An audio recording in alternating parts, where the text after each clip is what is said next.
안녕하십니까, 김영삼입니다. 오늘은 무엇을 위한 독립기념관인가 하는 내용을 가지고 말씀을 드리겠습니다. 세계 여러 나라에는 독립기념관이 존재합니다. 한 나라가 독립을 이루기까지 역사적인 사실, 그리고 위인들의 업적을 기리는 자료라든지 유물 등의 전시를 통해서 국난 극복의 역사를 국민에게 전시하는 그런 공간입니다. 우리나라도 1987년 8월 15일에 충남 천안시 목천에 독립기념관이 개관됐습니다. 사실 독립기념관 건립 논의는 해방 직후부터 제기되었습니다. 1946년 8월 15일부터 동아일보가 앞장서서 우리도 독립회관을 건립하자 하는 그런 운동을 펼쳤습니다마는 격화된 좌우 이념 대립 그리고 6.25 남침 전쟁으로 인해서 그 논의가 실천에 옮겨지지 못하고 중단되고 말았습니다. 1979년에 박정희 정부가 서울 여의도에 338억 원의 예산을 들여서 민족박물관을 착공하려고 했습니다마는 박정희 대통령 시해 사건으로 이것도 무기 연기되고 말았습니다. 독립기념관 건립이 아주 구체화된 것은 전두환 정부 시절인 1982년의 일입니다. 때마침 일본에서 고등학교 역사교과서 검정 문제가 불거지면서 한국, 중국, 일본 간의 외교 문제로 비화가 됐습니다. 당시 일본 문부성은 일본 고등학교 역사교과서 검증 과정에서 한국과 관련된 내용을 일본 측에 유리한 형태로 수정하면서 역사 왜곡 이슈가 터져나왔습니다. 일본 문부성이 일방적인 수정을 하자 여기에 항의하는 교과서 집필진이 뜨겁게 항의를 했고 우리 언론이 이를 적극 보도하면서 반일 감정이 들끓었습니다. 1982년 7월 20일에는 중국 공산당 기관지 인민일보가 일본 역사교과서의 식민지 서술 문제에 대해서 아주 비판을 가했습니다. 이렇게 되니까 일본 문부상인 오가와 헤이지가 이거 내정 문제인데 왜 내정 간섭을 하느냐 이렇게 또 거의 망언에 가까운 반박을 했고 국토청 장관 마스노 유키야스라는 사람은 한술 더 떴습니다. 그 사람 표현은 이렇게 발언을 했습니다. 어느 나라든지 민족의 사관이 있기 마련이고 그것에 바탕을 두어서 교과서를 집필하고 있다. 이것을 문제 삼으면 문제가 복잡해질 뿐이다. 예를 들어서 이토 히로부미 암살도 한국에서는 암살한 사나이, 안중근 의사죠. 암살한 사나이가 영웅화 미화되고 있다는 사실을 우리는 알고 있지만 그것은 한국의 국내 사정이므로 일일이 문제 삼을 생각은 없다.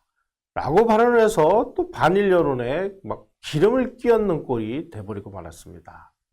광복절을 앞두고 터진 일본 장관들의 발언을 한국 언론들이 대대적으로 보도하면서 아주 반일 감정이 증폭되었습니다. 이게 이제 국민운동으로 승화돼서 전두환 정권은 1982년 10월 5일에 독립기념관 건립추진위원회를 결성했습니다.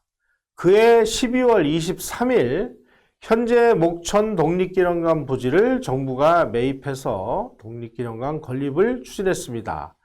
또 민간 차원에서 범국민 성금 모금이 시작돼서 1986년 4월 8일 기준으로 총 490억 2,432만 원이라는 거액이 모금했습니다. 1983년에 기공식을 거행을 했고 그리고 86년 5월 9일 날 독립기념관법이 공포가 됐고 그리고 원래는 86년에 개관을 하려 했습니다마는 개관을 앞두고 화재가 발생을 해서 본관이 홀랑 타는 바람에 개관을 1년 늦춰서 1987년 8월 15일에 개관을 했습니다. 이처럼 독립기념관은 일본의 역사교과서 서술을 둘러싼 갈등으로 인한 반일 감정이 바로 탄생 배경입니다. 때문에 전시관을 채우고 있는 컨텐츠도 반일, 항일, 의병운동, 저항, 의열투쟁, 나라 되찾기 이런 것들이 아주 주된 주제로 자리를 잡고 있습니다. 제가 독립기념을 가보니까 을사보조약 체결 장면을 밀라브 인형으로 재현을 해놓았고 또 창식에 명된 호적을 전시를 하고 있었습니다. 일제가 수탈해 간 생활용품을 전시하는 곳에는 밥그릇이라든지 화로 같은 쇠붙이 이것을 수탈해 갔다라는 것을 전시해 놨고요. 또 일본이 애국지사들에게 자행했던 고문 장면을 모형으로 재현을 해 놨습니다. 그런데 독립운동 중에서 최고의 하이라이트는 대한민국 탄생, 즉 대한민국 건국 아닙니까? 독립기념관에는 이와 관련된 전시 내용은 찾아보기가 힘듭니다. 사실 처음 개관될 때는 독립기념관이 1관부터 7관까지 있습니다. 제7관을 대한민국관으로 구성을 해놓았었는데 2008년에 대한민국관이 폐지가 되고 체험전시, 특별전시관으로 그 내용이 바뀌었습니다.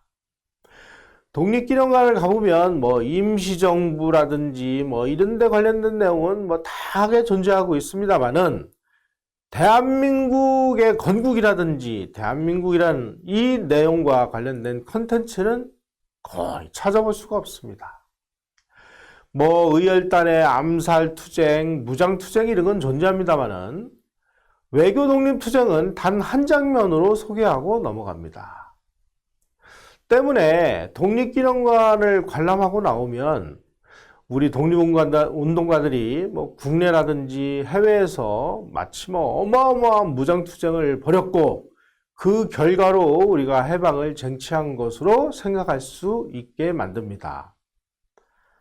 안타깝습니다만은 실제 우리 독립운동 역사는 그렇지 않았습니다. 광복군을 예로 들어볼까요? 1940년에 중경에 정착한 대한민국 임시정부는 5월부터 광복군 창설을 위해서 장개석 주석하고 교섭을 추진했습니다. 중국 입장에서 볼 때 독립국가인 중국 영토 내에서 다른 나라 임시정부가 군대를 조직해서 무장활동을 하는 것을 용납할 수 있었을까요? 따라서 광복군 창설을 위해서는 중국 국민당의 허락이 필요했습니다.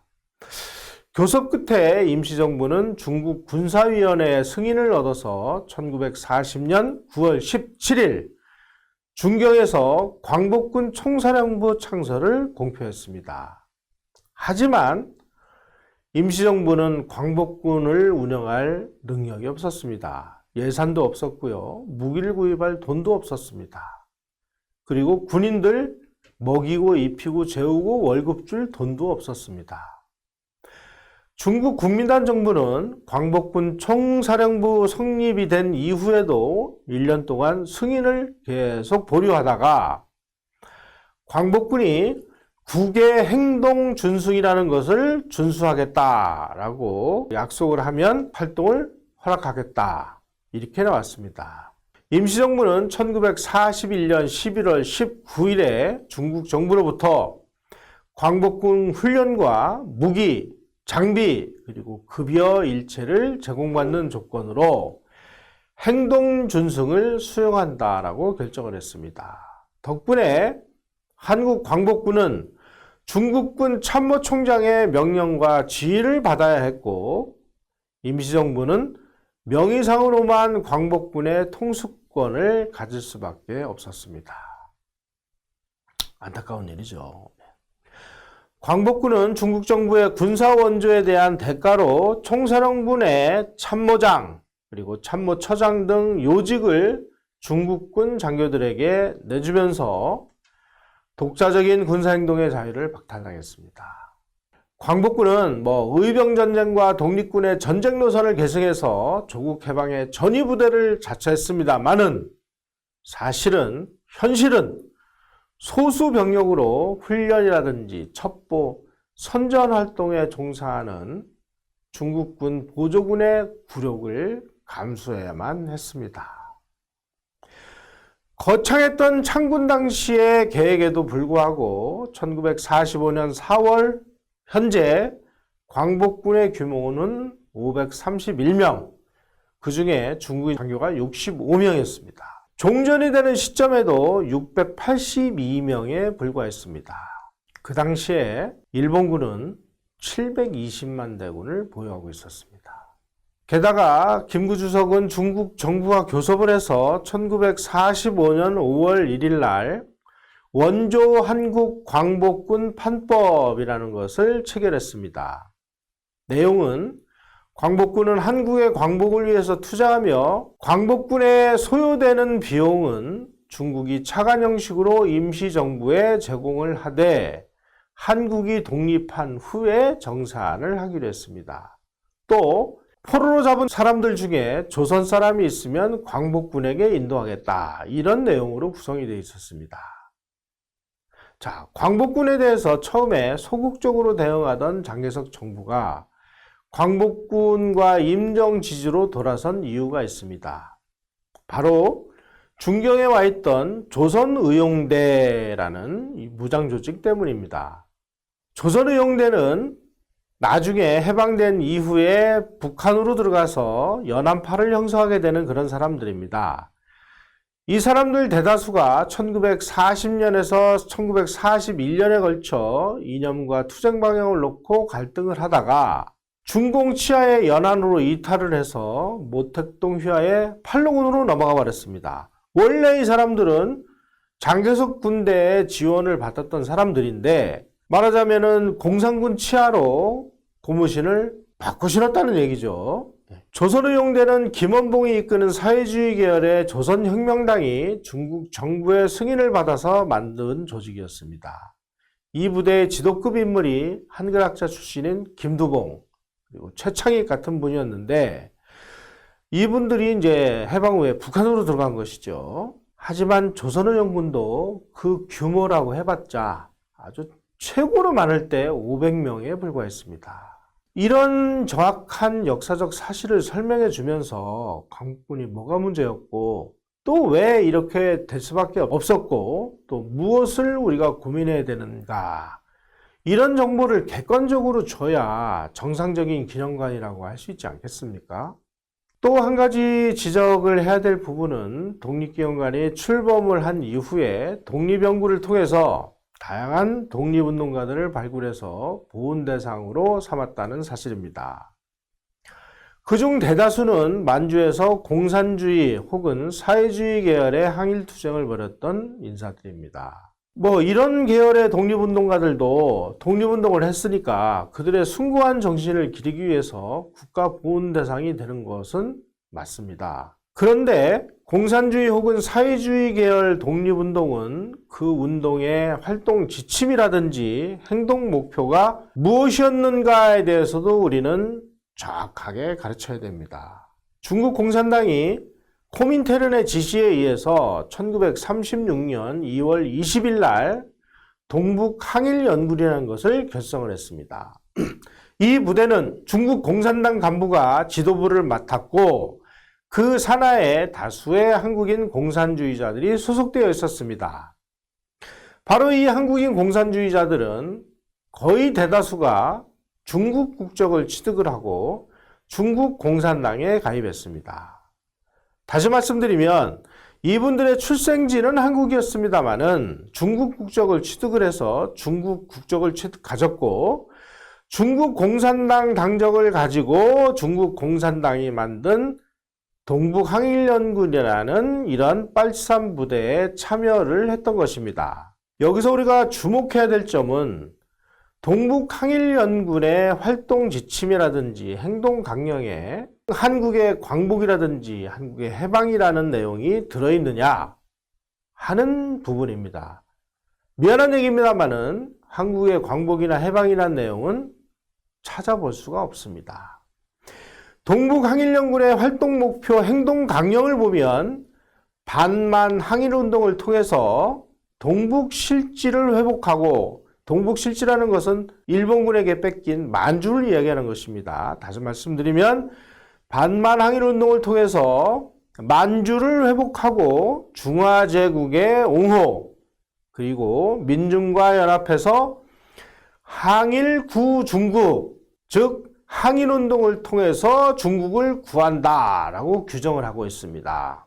중국 공산당 산하에서 동북 항일연군 소속으로 일본군 그리고 만주군 세력과 싸운 그 빨치산 세력들은 한국의 독립을 위해서 투쟁한 것이 아니라 만주의 회복과 중국의 옹호를 위해서 그리고 중국을 구하기 위해서 싸운 사람들이었다라는 것이 역사적인 사실입니다.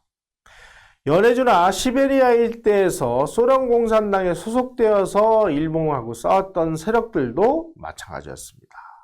중국이라든지 소련의 공산당이 한국의 항일투쟁 세력을 지원한 이유를 우리는 지금 분명히 가르쳐야 됩니다. 공산당은 예나 지금이나 전 세계의 공산화가 궁극적인 목표입니다.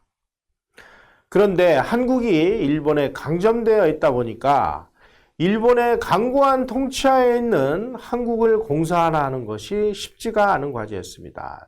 때문에 일본하고 싸우는 한국의 독립운동 세력을 지원을 해서 한국을 일본의 통치로부터 분리해내는 것이 그들의 1차 목표였습니다.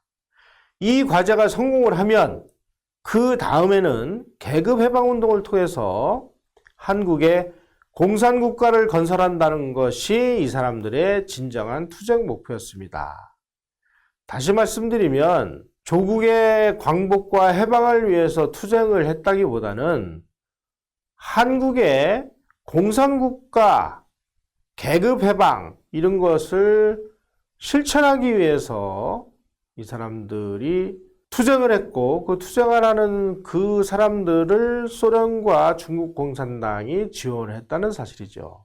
이런 목적을 위해서 투쟁한 사람들에게까지 국민 세금으로 연금을 지원하고 훈장과 포상을 하는 것이 맞는 일인지 적어도 우리는 이런 부분에 대해서는 정확하게 가르치고 국민들의 평가를 받는 것이 올바른 방식이었다고 생각을 합니다.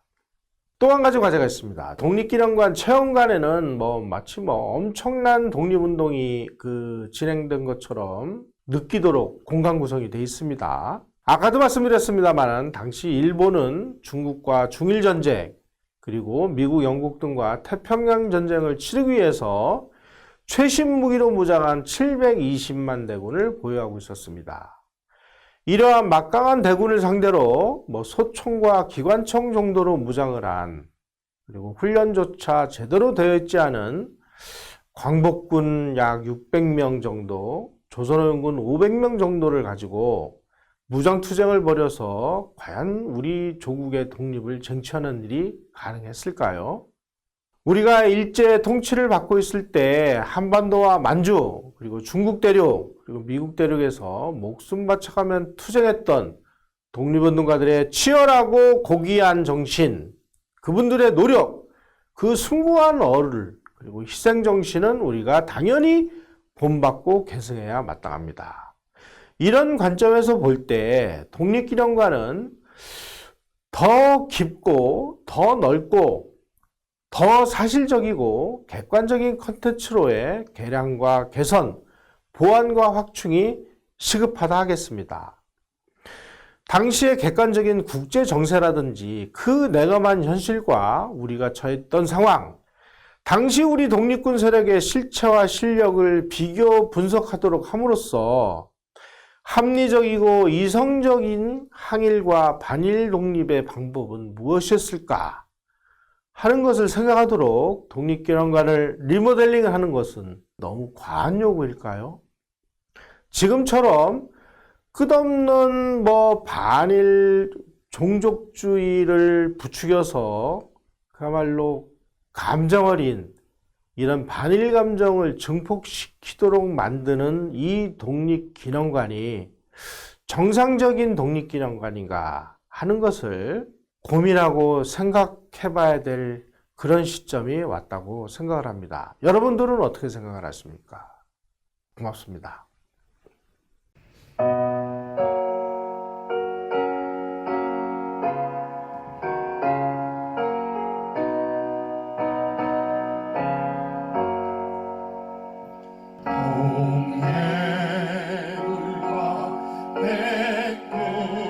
백두산이 마르